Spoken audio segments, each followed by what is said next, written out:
C'était une époque où je faisais les discothèques tout seul, avec une guitare, une bande orchestre, etc. Donc c'était un peu saumâtre, le moins qu'on puisse dire, parce que j'attendais 3 h du matin que les gens soient plus bourrés ou qu'ils soient assis par terre. Enfin, c'est pour roman artistique. Mais les années 80, c'était un peu comme ça quand même. Bon, enfin voilà, je vais vous la faire courte. Et donc ce soir-là, je chante la chanson. Et à la fin du concert, 2 femmes viennent me voir, la maman et la fille, visiblement vietnamiennes ou cambodgiennes. Et elles sont émues aux larmes.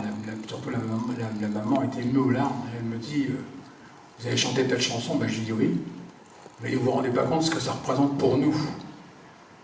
Ah, évidemment, je dis non, je sais pas du tout ce que ça représente pour moi. Elle me dit, on était dans un camp de réfugiés, au Cambodge, et on entendait votre chanson sur les ondes, une courbe de radio Australie.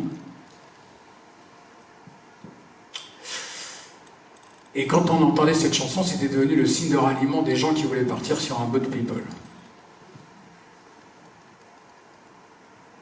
Je la regarde, j'étais à moitié en larmes, parce que c'est quand même... Et là, d'ailleurs, en ce moment, ça m'émeut de le dire. J'avais écrit cette chanson dans mon coin, et c'était devenu un signe d'espoir pour ces gens.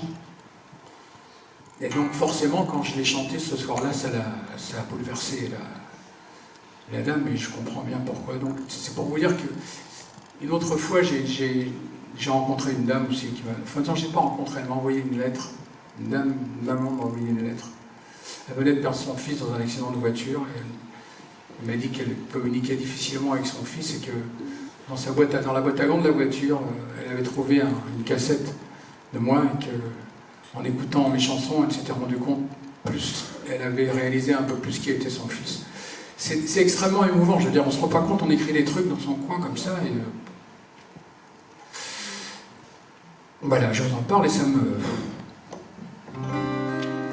Donc la chanson en question, dont me parlait la dame, à 3, c'était ça. Donc je ne l'ai pas chantée depuis, je sais pas, très très longtemps. Je l'ai répétée chez moi, je me suis dit, il faut quand même que je la chante, quoi.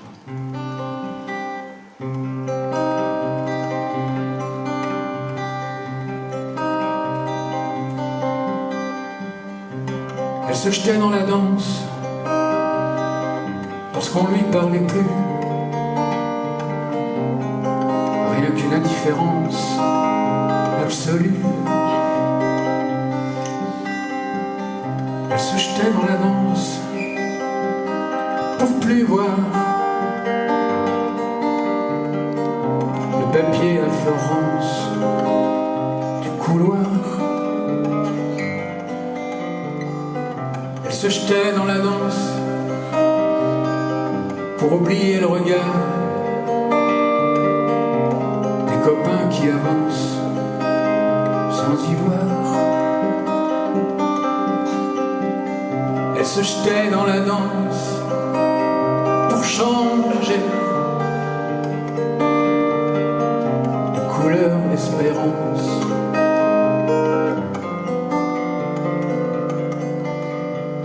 Elle disait, faut que tu m'emmènes, faut que tu changes l'air de mon bocal, j'y vois plus très clair.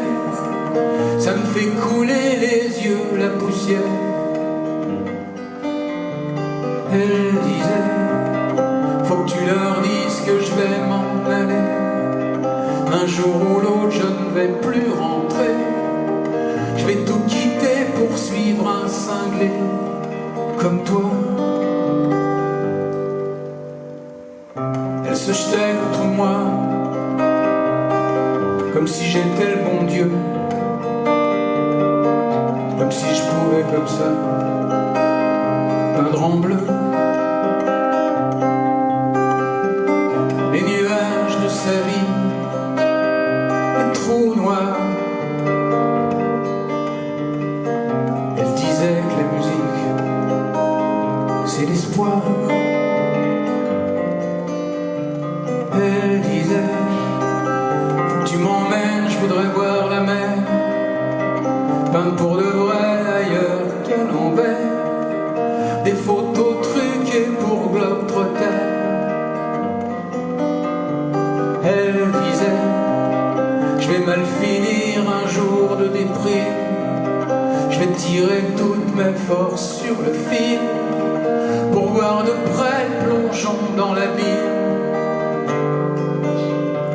Elle disait, faut que tu m'emmènes, faut que tu changes l'air de mon bocal, j'y vois plus très clair, ça me fait couler les yeux la poussière.